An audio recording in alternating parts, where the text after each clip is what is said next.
82 pesos. Tapos mga tip-tip natin kanina, 800. Sobra pa sa 800 yung nakuha natin. Pero actual na nakulit natin, 1,056 pesos. Ano ito?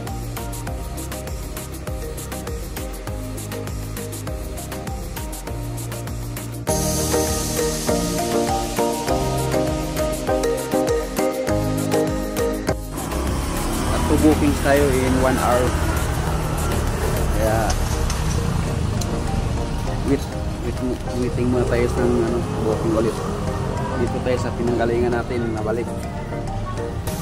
Tambay muna tayo sa gilid-gilid ba? Tambay sa gilid-gilid. Sunday morning. Time check tayo alas 8. Bumete kanina alas 7, nakadalawa na tayo. Kaya ngayon, nandito tayo sa Urban Lot. Waiting muna tayo ng booking, mga kalup. After 3 booking, tambay na naman tayo sa mga puno. Nasa mga puno tayo magtatambay. Kasi dito tayo pinagpad sa mga daming puno. Kaya dito muna tayo. Maghintay na naman tayo ng booking dito mga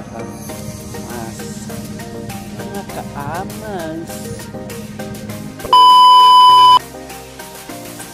After 15 minutes na pag-antay natin sa ilalim ng puno, nakakuha na rin tayo ng booking papuntang Sampaloc, Manila. Ayan. Sampaloc, Manila. Diba? Let's go!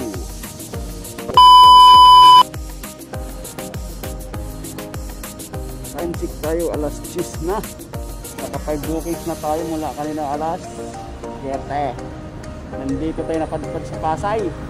Ayan, nasa gilid-gilid din na naman tayo. Mag-aantay na naman tayo ng booking. Kahit saan, basta may booking, kukunin natin. Dahil nila, napunta tayo ng Pasay. Ngayon, mga Pasay, napunta tayo ng Paranaque. Kalayo. Naka 6 booking na tayo. Naka 600 plus na tayo. Time check tayo, alas 10. Matay alas 7. So, sa 4 na oras na tayo. Or 5, naka 600 na tayo. Alright. Dito na muna tayo maghintay ng booking sa ilalim ng mga kapuntuan.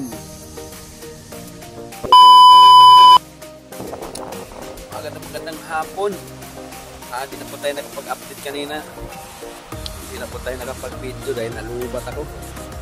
Ngayon nandito na tayo sa bahay, nakauwi na.